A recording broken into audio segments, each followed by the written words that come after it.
Welcome back into the Birdland Network, where we talk all things Orioles and Major League Baseball. And today we're back with a brand new video. I want to get into a little bit of the subject of the inconsistency of the offense of the Orioles since the All-Star break, second half of the season. And the inconsistency has been pretty apparent and obvious throughout July, August, and now even into September. So we're going to get into that, and I'm going to kind of give you some of my thoughts as to why this is happening. But before we do that, if you are new here, please consider subscribing. Just hit that subscribe button and the bell notification. That way every time we go live or do a new video, you'll be notified. And if you could, please give us a thumbs up. It definitely helps the video. So let's get into this. Since July, the All-Star break, the Orioles have been very inconsistent with their hitting across the board.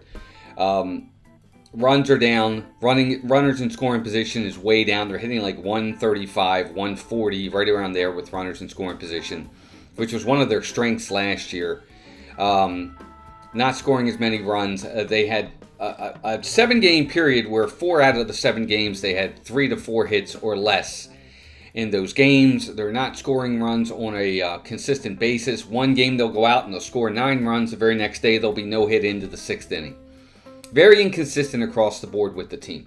And I think that plays and parlays into the fact that the record's been inconsistent. The Orioles have not won more than 3 games in a row since early June. And it's been apparent they've been an under 500 club since June 28th.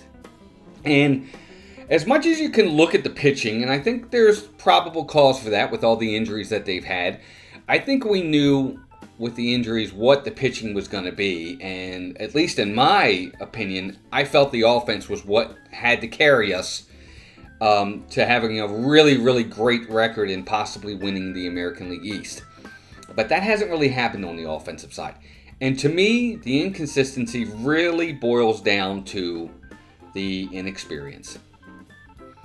If you really look at the Orioles lineup and you look at the players that they have in the lineup, whether it be a Colton Cowser, a Gunnar Henderson, an Adley Rutschman, a Jordan Westberg, a Jackson Holliday, Kobe Mayo is starting to see some playing time now. You're seeing a lot of young guys with, to be honest with you, very little experience in the major leagues. We'll start with the elder statesman of that group, which would be Adley Rutschman. If you look at Rutschman's numbers, he's not had the best season for sure this year. But his overall at-bats in the 2.5 seasons that he's been in the major leagues, he doesn't even have 3 full seasons. He's got less than 1,500 at-bats in his major league career. He's still very, very young, and he's prone to some inconsistencies. And you see it in his numbers. You know, last year he was great. He has a 277 hitter last year with 20 home runs, 374 on-base percentage, 809 OPS. His numbers are down this year. 18 home runs, 259 average, 326 on base percentage, 732 OPS. So there's some inconsistency there with Rutschman. But I just think that as he continues to grow and get more at-bats in the major leagues, that consistency will work itself out. And then from there, if you go to Gunnar Henderson, same thing. Gunnar, this is a guy that has less than 3 major league seasons under his belt. He's got 1,226 total at-bats in his career. 1,200. That's nothing. I mean, that's very little at bats. But luckily for the Orioles, he's been better this year than he was last year. 28 home runs, 10 stolen bases, 255 average last year, 814 OPS.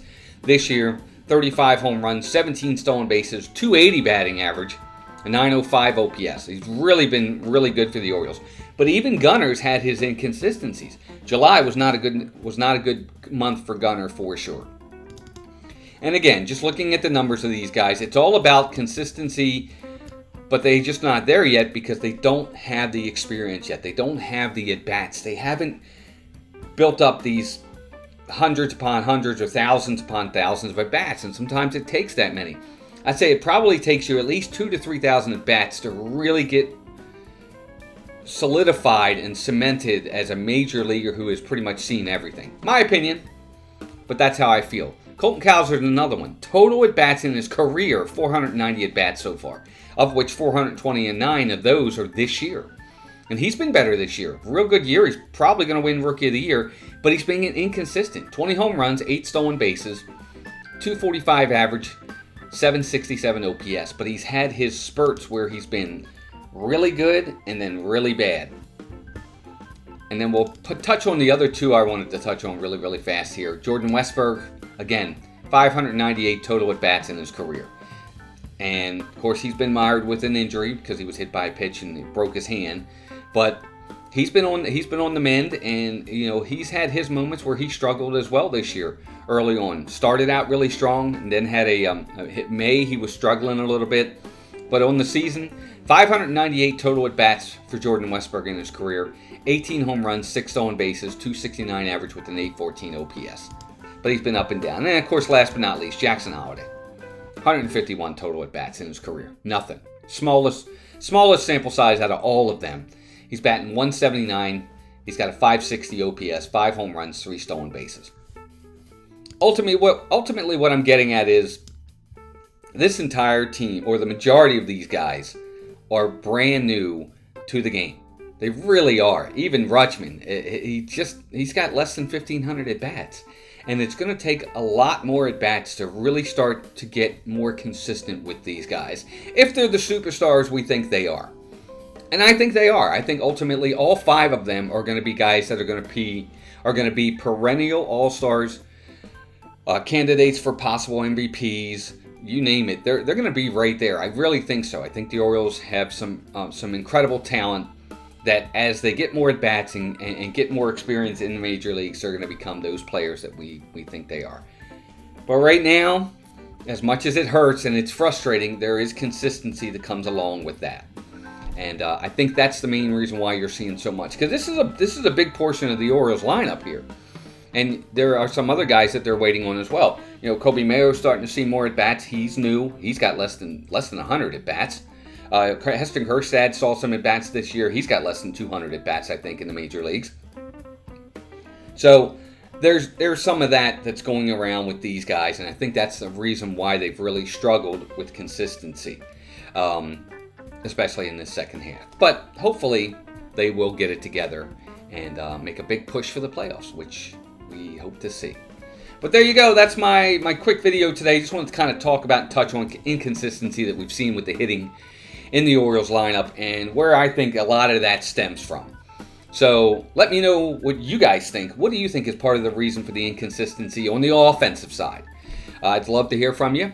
If you are new here, please consider subscribing. Just hit that subscribe button and that bell notification. That way, every time we go live or do a new video, you'll be notified.